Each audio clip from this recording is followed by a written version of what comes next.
فکرشو بکن، یه شهری وسط اروپاست که توش حتی یه دونه آسمون خراش هم نیست، نه ساختمون شیشه‌ای داره، نه برج‌های سرد و بیروح.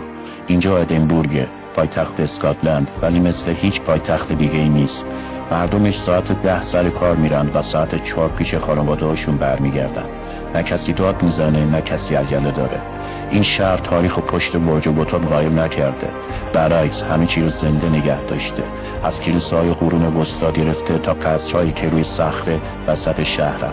هیچ ساختمونی خراب نمیشه، هرچی قدیمیه با احترام مرمت میشه، طوری که انگار هر آجرش یه تیکه از روح شهره. مردا با افتخار دامن اسکاتلندی میپوشن و هیچ کس نمیپرسه چرا. اینجا زندگی یک طعم دیگه است، اون قدری خاص که حسرتشو تا آخر عمر میکشی. اگه میخوای دنیای متفاوت ببینی، پیج دانای جهان رو فالو کن تا یه جای ببرمت که از قشنگیش دهنت باز بمونه. برای دیدن عجیب ترین رازهای جهان، پیج دانای جهان رو لایک و فالو کن.